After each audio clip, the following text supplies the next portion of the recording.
All right, guys, welcome to another episode of Potato Head Theater.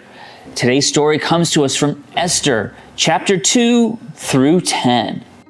Today we are going to learn about an amazing young woman in the Bible. Her name was Esther. Hi everyone, my name's Esther, and I'm just a poor girl from a little town. But people say I'm beautiful, I'm just not sure. Esther was a poor young girl who found herself being taken to the king's palace for a massive beauty contest. You there! You're a beautiful young woman. You should come with me. The king's having a beauty contest, and you should be there. Really? You think I'm pretty enough to meet the king? Absolutely. You're gorgeous. Why would you even doubt that? Come with me. The king needed to find a new wife, so he was holding this beauty contest. The king only needed a few moments in Esther's presence before he was totally in love with her. Okay, let's see if I can find the next wife. Gee, I hope he picks me. I'm a little plain, and I think I smell like sheep. I just don't know if I'm pretty enough for him. All right, let's go down. Oh my gosh, she is too plain. I cannot go with her. No! Don't come over here. Hey, you're pretty. I like you. Oh my gosh, what is that smell? She smells like poop and sheep. Ew! Ooh. Hello, hello, hello. You are a beauty, my dear. I think I like you. I think I love you. Won't you tell me your name? My name's Esther. Let's get married.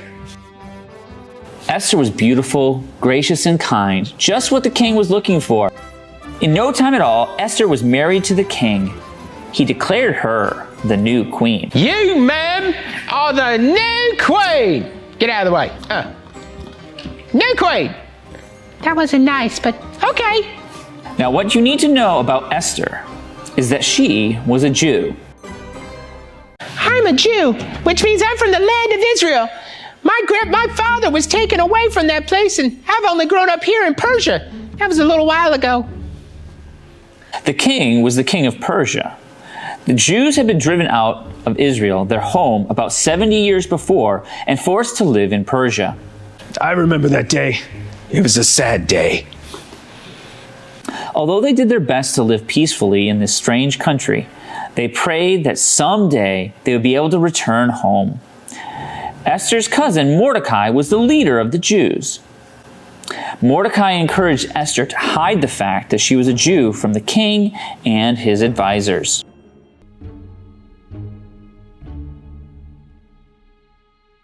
Esther, you need to do something for me. I need you to promise me that you won't tell them that you're a Jew. It could be horrible for you. I don't understand why I need to hide. But okay, I'll do what you ask. Now there was a wicked man who worked for the king. His name was Haman. I don't like anybody except myself. One day, I'm gonna overthrow the king, and I'm gonna be king. But nobody needs to know that except me. He decided that everyone needed to bow down to him. But Esther's cousin Mordecai refused to bow down. You know what? Because I'm so awesome, all of you, bow down to me now. Yes, totally. You guys are crazy. I'm not bowing down to you. The only person I bow down to is God. What? This makes me angry. Haman was very angry and told the king to make a royal decree to destroy the Jews. King, you can't believe what the Jews did to me. They refused to bow down and show honor to me. You know what we need to do? We need to kill all the Jews. The king, not knowing any better, said okay. That sounds like a great idea. Let's do it. I don't even like those Jews anyway. Let's take them out. When Mordecai told Esther about Haman's evil plot, she was afraid. Esther, you need to know. I just heard Haman wants to kill all of the Jews. Mordecai asked Esther to go before the king and ask him to take back his decree. That's awful, but what do you expect me to do? I'm just the queen.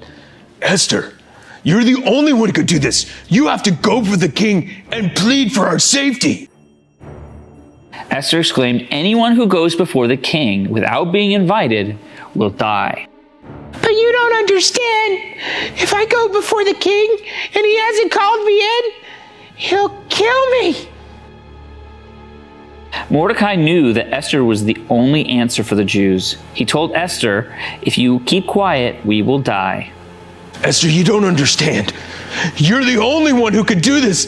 You're in this position for such a time as this. If you don't say anything, we will all die. Esther decided to stand up for the Jews. She went before the king without being invited. Here I go. I hope this is okay. I hope this isn't the last decision I make, but I know God is with me.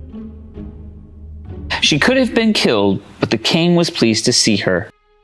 Oh, king, may I approach? Esther, I'm so glad you're here.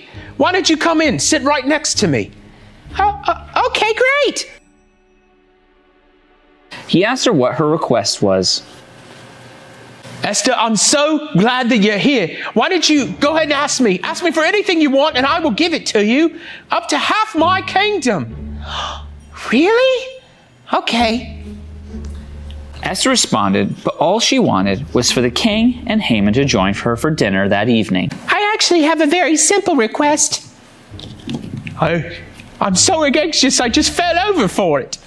Yeah, it's not that great. But anyway, I was hoping that you would come over and have dinner with me. I just put a cheese pizza in the oven. Would you like to come? That sounds fabulous. Can I bring anyone else? Yeah. Why don't you bring Haman? I think that'd be a good idea. That sounds like a wonderful idea. I like Haman. At the dinner, Esther told the king about Haman's evil plot to kill all the Jews. King? Yes, Esther. This has been a delicious cheese pizza. Thank you for sharing it with us. Yeah, I have a request. What is it? You can have it up to half my kingdom. So Haman over there has decided to kill all the Jews. Yeah, I know this. I made this agreement with him. I think it sounds like a splendid idea. There's one problem. I am a Jew. What? You mean he meant to kill my queen?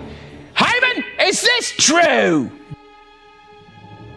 She asked that the king spare her life and the lives of her people. The king was furious with Haman and ordered that he be arrested and hanged. King, I promise. I didn't know. I was going to kill you, Queen. Guards, seize him! You're coming with me, bub. No, I was wrong. I didn't know. I'm sorry. Leave me alone. No. Ah! Haman's pride and cruelty had led to his own destruction, and the brave young Esther had stood up for her people, and they were saved. I'm so glad I decided to do what was right and speak up. I'm glad I was here for such a time as this. All right, guys, thank you for joining us on another episode of Potato Head Theater. Thanks for joining us. See you next time.